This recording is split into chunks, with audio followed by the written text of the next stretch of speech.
Здравейте, здравейте, приятели! Днес фолклорната младост на България отново ще пее, свири и танцува в иденашенската музика. Представяме ви ги подред. Фолклорна формация Перла с ръководител Антон Ганчев. Заедно с тях ще пеят певците Зорница Георгиева, Таня Кръстева, Стоян Ганчев и Костадин Михайлов. Сред нас са и танцорите от клуб Българско хоро при Народно читалище Бачо Киро 1945, водени от главен асистент доктор Евгения Гранчарова. И така започваме с празнична суита на фолклорна формация Перла.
така, фолклорна формация Перла с ръководител Антон Ганчев.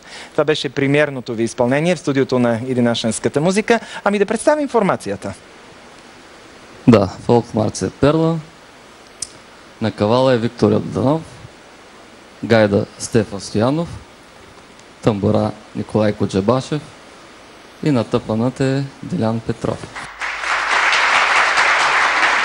Напоследък забелязвам, че все по-малко формации има млади, които разчитат на силата на традиционните народни инструменти. Кажи ми, според теб, отминава ли времето на тези инструменти или не? Или би ли могло да отмине изобщо времето на това? Не, има някакво затишие понякога, но така? Както виждаме, всичко е с времето си и така се завърна музиката и с фолклорни инструменти, което това си е бита на българина все пак. Така. Нали? И няма как да изчезне, мисля. Поне аз така мисля. Добре, сега ще чуем и една певица с вас. Това е Зорница Георгиева. Заповядай, Зорница, твоята песен с Перла.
Зорница Георгиева, уважаеми зрители, първият певец в иденашенската музика днес. Това е твоя премиера тук, нали така? Да.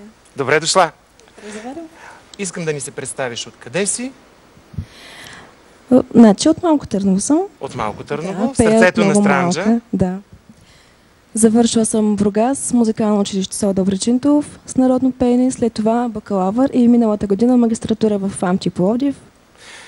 И отскоро съм певица в професионален фолклорен ансамбъл Странджа.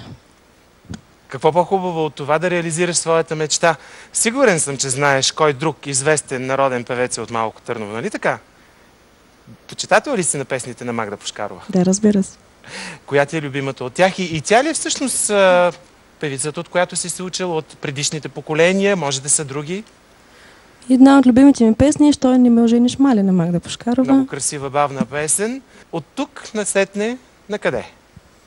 От тук само нагоре продължаваме да пеем красивите фолклорни песни. Много твои връстници, млади хора, учейки народна музика, в един момент така поемат по един друг път. Ти защо не го направи? Предполагам се досещаш за какво говоря.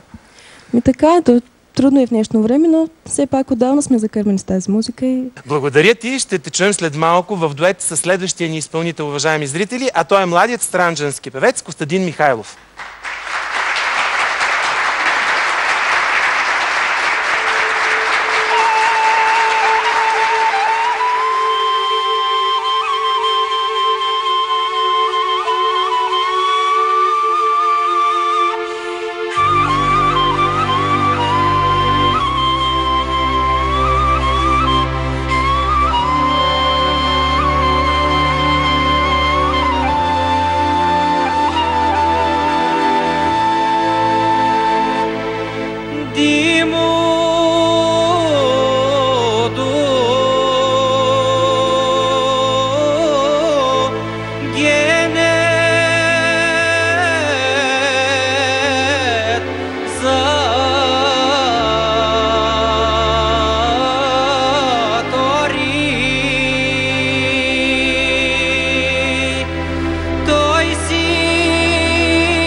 Уважаеми зрители, представям ви Костадин Михайлов, млад изпълнител на странджански народни песни и неговата, разбира се, премиера в иденашенската музика. Костадин, откъде си? Аз съм от едно прекрасно странджанско село Бродилово. Той е възпято в много народни песни. Да, най-известната песен е "С нощи ходих в Бродилово село", която изпълнява местния хор. Местния хор. Стара, красива песен. Как откри фолклора? И всъщност кой теб те откри? Кой те провокира да започнеш да се занимаваш с българска народна музика и българско народно пеене? Спомням си, когато бях още на 12-13 години, в Бродилово дойде екип на Българска национална телевизия да снима "Сестри Ставреви". Така? И тогава Златка ме покани да взема участие в този филм. След като изпях една песен, участвах и в новосформираната детска фолклорна формация "Нестинарче", след което Златка Ставрева ме посъветва и направи всичко възможно аз да уча в музикалното училище на Бургас, Добричен Тулов. Завърши училището, после какво последва? След това записах културно-историческо наследство в университета по библиотекознание и информационни технологии. Сега какво работиш? Къде работиш в момента? Сега съм преподавател в първо основно училище в Костинброд.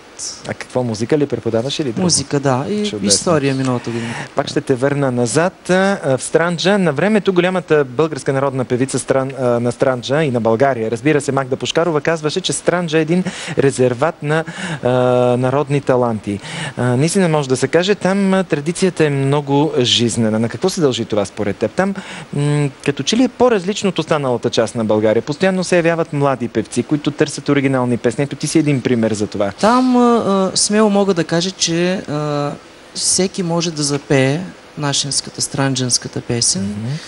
Аз лично записвам години наред фолклор. Дори наскоро издадох една книга с странджански народни песни. Книга? Чудесно, поздравявам те. Добре, намират ли се още непознати неща? Защото за мен поне е много трудно това. Намират се, да.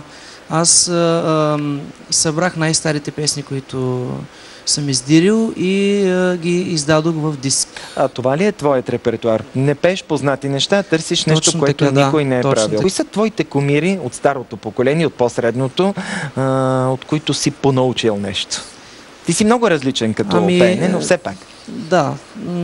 При всички положения съм взел песни от най-големите ни певци. Това са Манол Михайлов от Граматиково, Златка Ставрева, Янка Рубкина, която последните няколко години доста песни ми предаде от своя репертуар и най-интересното беше, че тя ми предаде песни, които дори тя не ги е записвала в радиото или да звучат различни неща и да продължава и по този начин традицията. Благодаря ти, желая ти много успехи и ти пожелавам този ентусиазъм и сила, така и стръв, който носиш към песента да не секва. Сега слушаме второто ти изпълнение. Заповядай.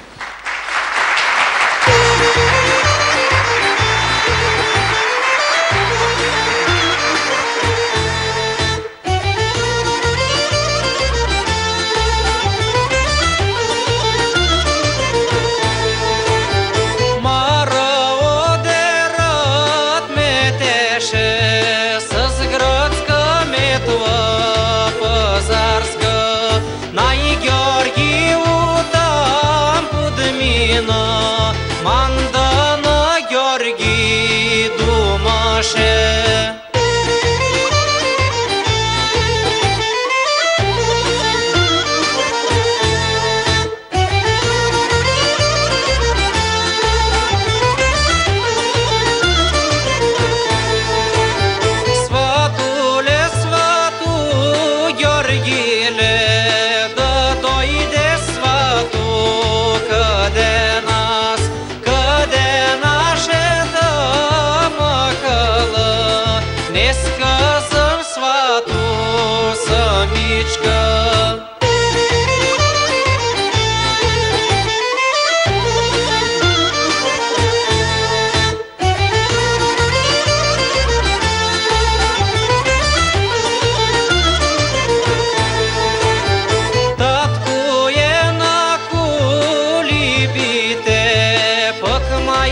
Продължаваме, уважаеми зрители, и със следващото изпълнение и следващият изпълнител.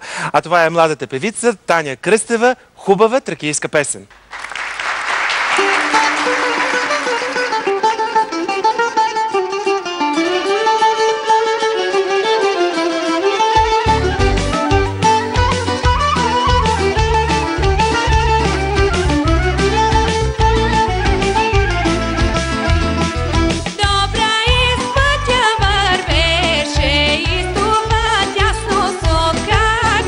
Колкото и тясно да шкално, сред цукаче тогава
Признавам ви, уважаеми зрители, че за мен е удоволствие днес аз да разговарям с двете млади изпълнителки, певици. Таня Кръстева, добре дошла и на теб, казвам. Преди малко на Зорница, сега и на теб. Добре дошла в Иденашенската Добре музика. заварили. Това е премиерата и твоята в това предаване. Дано да сме ти накъдем. Но преди това да се запознаем. Откъде си ти? Аз съм от Сливен. Там съм родена, там съм живяла. Там съм завършила в 10-то СОУ Йордан Йовков. Работя в ансамбъл за народни песни и танци град Сливен като танцорка. Съвсем ме изненада, признавам ти. Какви са музикалните традиции в твоя род? Наследила ли си от някого тези си свои таланти и дарби или ти си първата издънка? Не съм първата. Семейството ни е музикално. Баща ми е музикант. Той също работи в ансамбъл Сливен. И неговата баба е била певица. Да. И общо взето оттам съм наследила това, което съм. Песните на кой от изпълнителите от предишните поколения най-са близки до твоята същност, до твоята душа, до твоето усещане? Има ли такъв изпълнител или ако са няколко, изброй ги? Най-много харесвам Вълкана Стоянова. Емблемата на Димитър трак. Карагимия. Да. Димитър Карагимия. Е. Аплодисменти, да, мисля, че са заслужени. Добре, аз ти пожелавам всичко това, което си мечтаеш да се сбъдне. Съм сигурен, че то ще бъде и ще стане. Или поне наистина ти го пожелавам. Ще се видим отново в нашенската музика. Надявам се до тогава да събереш нов репертуар, нови песни. Благодаря за поканата. Бъди жива и здрава. А ние, уважаеми зрители, продължаваме и с следващите изпълнител в днешното издание. И това е Стоян Ганчев.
Това беше първото изпълнение на Стоян Ганчев днес в Видинашенската музика и първото му гостуване. Отдавна чакано. Знаеш ли, Милен в началото обяви, че днес фолклорната младост на България гостува тук. Добре, но ти си не само млад, но утвърден изпълнител. Нека да внесем този акцент, защото не всички в това предаване сме вече толкова млади. Така, това като шега. Разкажи ни за теб, за твоя корен, за твоите песни, за твоята музика. Казвам се Стоян Ганчев. Роден съм в град Бургас, но цялото ми семейство е от Ямболския край, от село Недялско-Ямболско. Нормално, както всички музикални деца, съм завършил музикална паралелка в Бургас, след това академията нормално в Пловдив. И в момента, вече 14-та година, съм учител по народно пеене в музикалната паралелка в Бургас. Вече 14 години, както казах, и се занимавам единствено с тракийска народна музика. Недялско, това беше селото на Йорданка Илиева, нали? Точно така, на голямата тракийска певица Йорданка Илиева. Помня много добре. Знаеш ли, последният филм, който снимахме с нея, беше през 1998 година. Имахме тогава една поредица "Дъщерите на Орфей". Твоите песни какви са и откъде ги намираш? Само тракийски, да. Майка ми е бивша солистка на ансамбъл Загоре в Стара Загора, също тракийска певица. Повечето мои песни, естествено, като вече утвърден изпълнител, са авторски и малка част от тях са автентични. За теб е едно продължение на стародавната традиция или какво? Точно така, да. Придържам се изцяло към старите, автентичните и народната музика. Не обичам съвременното звучение на народната песен. Гледам да бъде близко до старото звучение. Ти имаш ли тревоги за това, което се случва днес изобщо в духовния ни живот, културата, в фолклора? Мисля, че винаги ще има народната музика, докато има такива страхотни млади изпълнители като Костадин Михайлов, които да са запазили фолклора на тяхното село, на тяхния регион, винаги ще просъществува народната музика. За мен аз нямам притеснение за това нещо. Благодаря ти, слушаме втората ти песен, заповядай.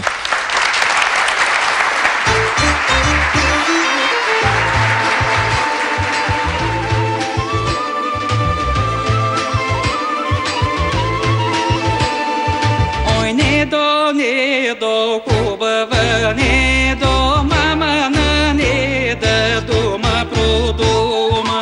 Я иди не долу за вода на кладенчето.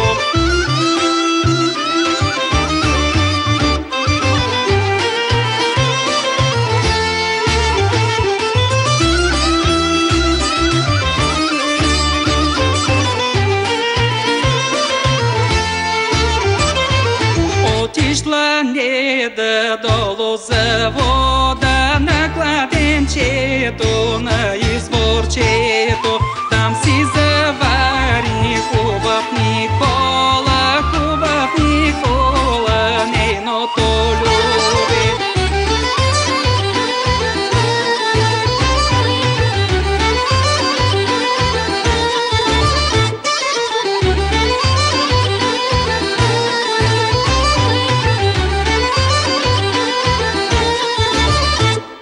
Никола дума хубава, не да, ой не до хубава, не до, за да жиле се не до за мене, както и аз я любя за тебе.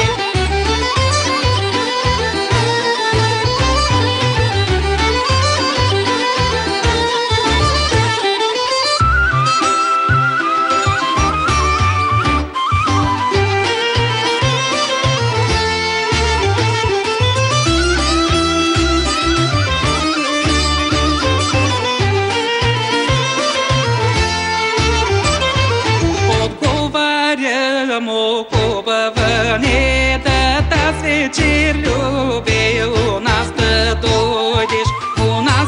дойдеш, мене да вземеш, на тебе люби, бука да стана.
След соловите изпълнения, уважаеми зрители, обещаният малко по-рано в предаването дует Зорница Георгиева и Костадин Михайлов.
Хубави песни, уважаеми зрители, прозвучаха в днешното издание на Денашенската музика, представени от младите таланти на България. На мен лично ми харесаха, надявам се и на вас да е било приятно от тези гласове. Тези от вас, които очакват сега танците, време им е наистина. Представям ви следващите изпълнители. Това са клуб Българско хоро при Народно читалище Бачо Киро, 1945 година, с главен художествен ръководител, главен асистент доктор Евгения Гранчарова. Принципно аз знам, че е редно домакините да посрещат гостите с хляб и сол. Днес обаче традицията явно се променя, защото при мен е госпожа Мариана Тончева, секретар на читалището. Признавам ви, за първи път ни носят питка. Може би не е за първи, но поне много рядко гостите носят питка на домакините. Защо го направихте? Добре дошли първо. Благодаря. Радвам се, че нашия клуб Българско хоро, който основахме през 2006 година с Евгения Гранчарова, гостува през новата година в българска телевизия и решихме да споделим както танците и песните са като хляба и солта за българския народ, така и решихме по хапка хляб и сол може да ли споделим да с вас. Много е хубава, благодаря ви. Да споделим с вас както песните и танците, които ще изпълнят. Сега предстоят танците. И така, уважаеми зрители, Мегдански хорал от Софийско.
изпълнение на клуб Българско хоро. При мен вече е ръководителят, главен асистент Евгения Гранчарова. В едно много сложно нещо, с това се шегуваме и с професор Пейчева, Институт за етнология и фолклористика с етнографски музей при Българската академия на науките.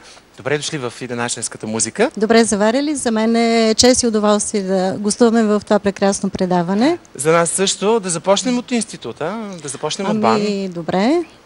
Какво точно правите вие? Кой сектор от етнологията, от фолклористиката вие обхващате? Специално вие? Аз съм етнохореолог и работя в секция етномузикология. Да го кажем още веднъж. Етнохореолог. Което какво означава? Проучваме танцовата култура, занимаваме се с танците, българските танци, изследвате ги, изследваме, издирваме, проучваме, анализираме. Мога ли да се опитам аз да формулирам? Ако съм прав, кажете, ако не ме поправете. Да. Хорото идва от желанието на хората да общуват с танци. Да общуват, да. Добре. Да общуват и така опознават света. Знам също така, че на хорото е бил така момента и мястото, на което младите се заявявали кой кого харесва. Да, и това е така. Точно така, да. Това е мястото. Това ли е причината клуба да бъде наречен Българско хоро? Да, това е една от причините, за да може ние сме се старали да покажем точно уникалността на нашия танцов фолклор. Чия беше идеята за създаването на клуба? Тя беше така двустранна. Ние с колеги от института така и положихме началото. Имаха желание да се научат да играят народни хора. Някои от тях нашите зрители познават, защото са идвали и са гостували с анализите си в... Да споменем? Вече видни етномузиколози. Това са доцент Наталия Рашкова, доцент Веселка Тончева. Все наши познати, и други колеги от института са в нашия клуб. Каква е целта? Каква е целта на клуб Българско хоро? Все пак това са хора, разбиращи от фолклор. Хайде така да се изразя. Да. Те са така една голяма част от клуба, иначе има много хора с различни професии, различни специалности. Ние се стараем да издирим старинни образци, доколкото е възможно. Това ли е най-голямото предизвикателство и за хората, които танцуват, и за вас? Да съживите, да възстановите така от... източниците от архивите, хора, които вече не се играят. Да, и търсиме носители на тази култура, хора, които са танцували в годините, когато са били така активни традиции. Има ли ги още? Според мен изчезват тези хора. Да, за съжаление вече изчезват, но все още има. Да, успяваме да откриваме и от тях даже тези хора, които преди малко ги видяхме, те са по този начин проучени, от конкретно селище са хората и сега моята идея беше да направя една хореографска разработка, като се старая да не се нарушават художествените качества, да няма някакво вмешателство и да се по някакъв начин изопачат нещата и да... Играта на танцуването на българско хоро или играенето, според мен е по-точен израз.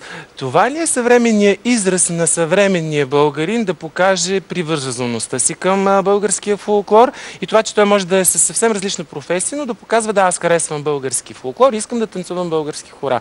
Именно тези клубове ли, които така като че ли се наруиха в последно време? Да, все повече клубове се разкриват и така заявяват масово желаящи да се включат в такъв вид дейност, че искат по някакъв начин да се идентифицират с българското, да могат да се докоснат до това, което техните предци са оставили като наше наследство. И... Пожелавам ви да бъдете много здрави и още веднъж много нови и интересни хора. Това беше, уважаеми зрители, днешното издание на Иденашенската музика. Надяваме се, че ви е харесало. Ако е така, очакваме ви и следващия път. До тогава очакваме писмата ви на електронната поща и Фейсбук. Бъдете здрави, довиждане!